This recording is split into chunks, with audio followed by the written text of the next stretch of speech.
تسجيلات الهواء.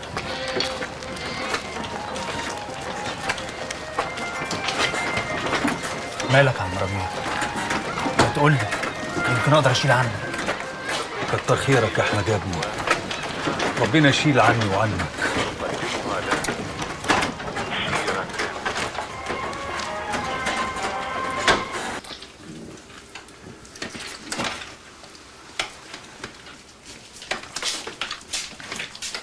مالك يا بت؟ مهومه كده ليه؟ انا برضو. قولي لنفسك. ان شاء الله مش هيحصل حاجه، صاحب البيت مش هيعمل حاجه، هو احنا بس اللي ساكنين بالايجار، ده قانون هيمشي علينا وعلى غيرنا. محدش عارف المستخبي. والشيخه نواره انت عملتيها شيخه يا كمان؟ ما هي مرات الشيخ لازم تبقى شيخه زيه. بص يا تغريد، هي ملهاش حاجه عندنا واحنا مش عايزين منها ولا من جوزها اي حاجه عشان يمشي كلامهم علينا ولا يغصبونا نعمل حاجه احنا مش عايزينها. يعني اطمني. اطمن ازاي بس يا ماما؟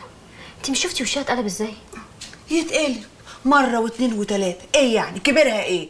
لو بتدينا حاجه تحوشها، ولو عايزه تقاطعنا مع الف سلامه، ما هي قطعتنا من زمان بتاعت الهيلتوب والسويت.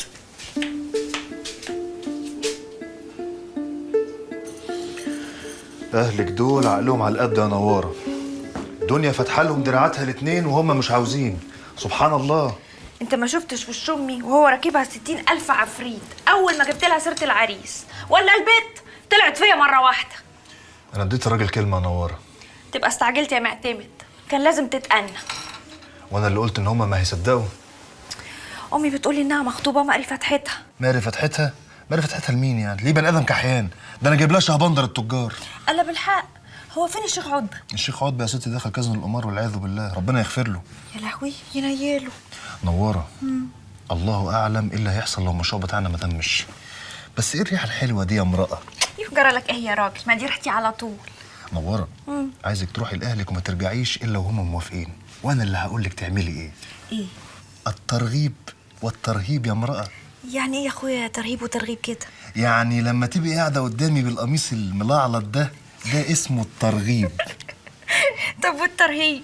الترهيب بقى لما تقولي لي يا معتمد ما تقربش مني عشان اللي في بطني. يا راجل هو انت بيهمك؟ خلينا بس في المهم القبله. هو ايه بس اللي اهم؟ يا راجل عايزه اروح ابات عند امي ليله علشان اخلص موضوع جواز تغريد، بس عايزاك تيجي معايا. شوف يا نواره، انا مش هبات، انا ممكن اقعد كده شويه ومنها افوت على الجمعيه يطمنوا عليا واطمن عليهم، وبكده بقى يبقى خلص الصبر.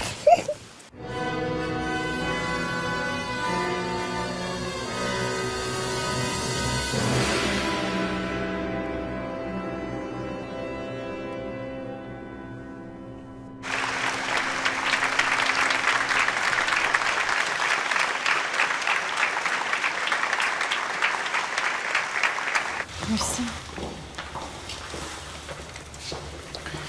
افهم من كده انه خلاص وقع في غرامك. سيادتك عارف ان انا شاطره قوي في تنفيذ الاوامر. شاطره دي شويه عليكي، انت ممتازه. طب نتنقل بقى للخطوه الثانيه. هو في خطوه تانية؟ في خطوه ثالثه بس ما ينفعش نتكلم فيها الا بعد تنفيذ الخطوه الثانيه. وانا جاهزه. تتجوزيه.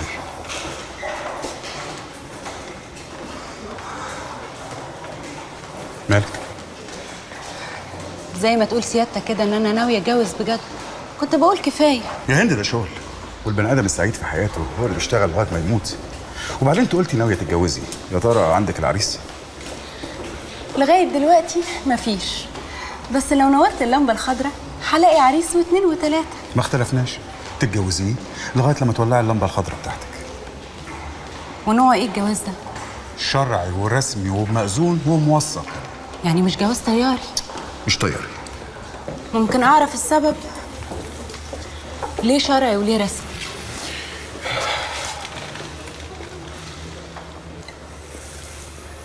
علشان تورثيه.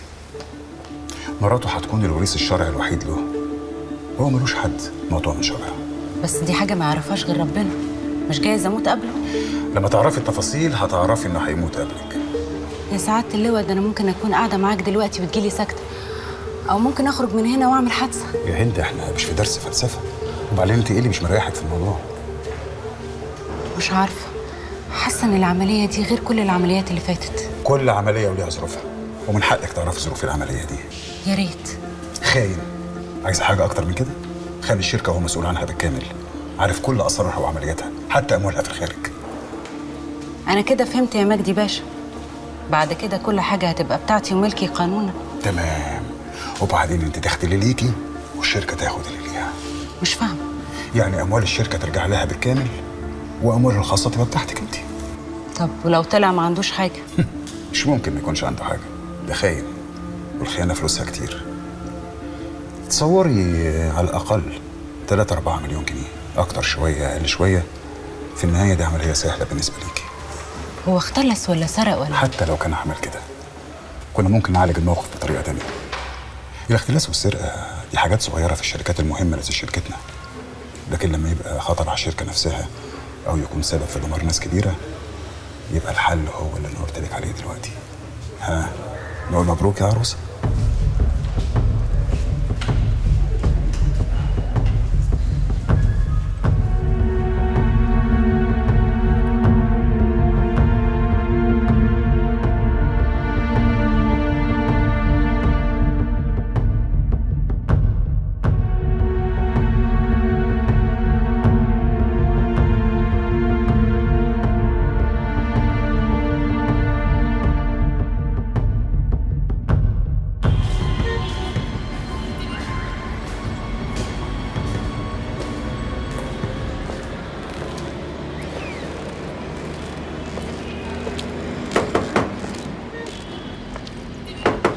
ايوه مين؟ الله يكسفك، مش تستر نفسك وانت بتفتح الباب؟ معلش يا استاذ، اصلي كنت نايم. وانت بتنام عريان ولا معاك حد؟ لا انا لوحدي يا استاذه، وممكن تتاكدي بنفسك كمان. وايه ريحه الكمكمه والزناخه اللي ماليه الروف دي؟ ولا دي ريحه النسوان اللمامه اللي بتسربهم من ورا ظهر البواب؟ انت كده دايما ظلماني يا ريسه، واكبر دليل على ظلمك ليا ان الشقه ريحتها معفنه. اشمعنى يا ابن الحلواني؟ اصل لو كان في نسوان كانوا نضفوها. عليا انا الكلام ده؟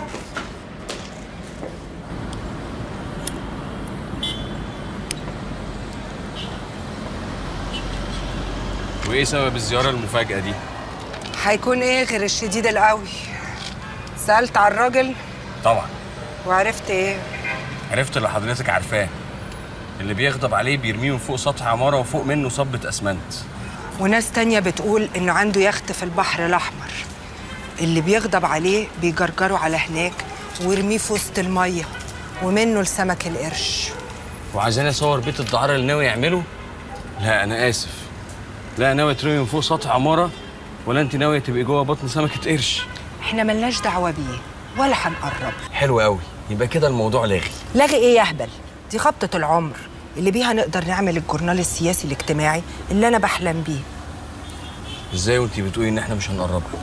هو لا، لكن ضيوفه دول سمك القرش اللي بيعوم بره الميه، اللي شبعوا من كتر اكل لحم البلد بنت المتعوسه دي. جميل، يبقى كده العمليه بيضه مقشره. لا، لانه جايب شركه امن، والدعاوي كانها طالعه من القصر البريطاني، ومستحيل دعوه تتسرب. لا افهم، هدخل ازاي؟ الاكل والشرب وطقم الخدمه والسيرفيس كله اتفق عليه مع فندق 5 نجوم. وبعدين؟ انت هتكون واحد من طقم الخدمه. ازاي؟ ساعات الحظ بيخدم. مدير الاغذيه والمشروبات في الفندق ده انا اعرفه معرفه شخصيه، وصفحته مش بيضه، يعني هيقول لي تحت امرك، وهخليه يعلمك ويجيب لك لبس كمان. طب انتي مش بتقولي ان في تفتيش؟ اخش بالكاميرا ازاي؟ الكاميرا هتدخل قبل الحفله بيومين، وهتكون مخفيه في مكان انت بس اللي تعرفه، وبعد ما تخلص شغل هترجعها مكانها وتخرج فاضي زي ما دخلت فاضي يا جرسون.